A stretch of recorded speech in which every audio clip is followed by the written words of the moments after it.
আমাদের দেশে একটা কথা বেশ জোরে সোরে প্রচলিত আছে, আর তা হলো আমরা অনেকেই বলি জন্ম, মৃত্যু এবং বিয়ে এ তিনটি আল্লাহ তাআলার হাতে। আবার অনেকে ছন্দের সঙ্গে তাল মিলিয়ে বলি যে জন্ম, মৃত্যু, বিয়ে তিন বিধাতা নিয়ে, অর্থাৎ আল্লাহ রাব্বুল আলামিন এই তিনটা নিয়ে আছেন এবং এই তিনটা আল্লাহ তাআলার হাতে। আপাত দৃষ্টিতে মনে হচ্ছে যে এটি তাকদীরের প্রতি বিশ্বাস এর কথা প্রকাশ করা ভালো কথা, কিন্তু মূলত এটি আল্লাহ রাব্বুল আলামিনের যে তাকদীর রয়েছে সেটাকে সীমাবদ্ধ করার শামিল। শুধুমাত্র জন্ম, মৃত্যু, বিয়ে কেন, সব কিছুই আল্লাহ রাব্বুল আলামিনের হাতে, সব কিছুই আল্লাহ রাব্বুল আলামিনের তাকদীরের অধীনে।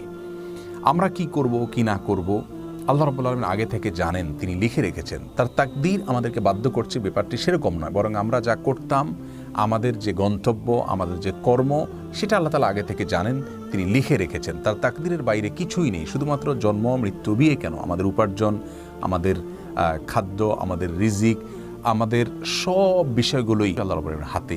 ওই অর্থে কোরআনে কারিমে আল্লাহ রাব্বুল আলামিন বলেছেন ওয়াকুল্লু সগীরিন ওয়া কাবীরিন মুস্তাতার, প্রত্যেক ছোট বড় সব বিষয় লিপিবদ্ধ রয়েছে।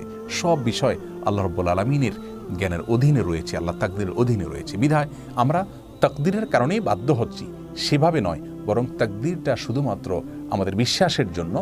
আর কর্মের জায়গায় আমাদেরকে ঠিকই পরিশ্রম করে যেতে হবে।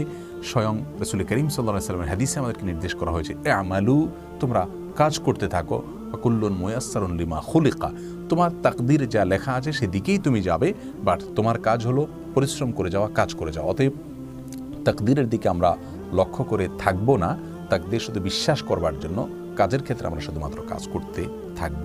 অতএব আমাদের ধারণাকে আমরা সংশোধন করে নিব, শুধুমাত্র জন্ম, মৃত্যু, বিয়ে নয়, সব কিছুই আল্লাহ রাব্বুল আলামিনের তাকদীরের অধীন এবং সব কিছুই আল্লাহ রাব্বুল আলামিন জানেন। আল্লাহ তাআলা আমাদের সকলকে শুদ্ধ চিন্তা লালন করার তৌফিক দান করুন। আসসালামু আলাইকুম ওয়া রাহমাতুল্লাহ।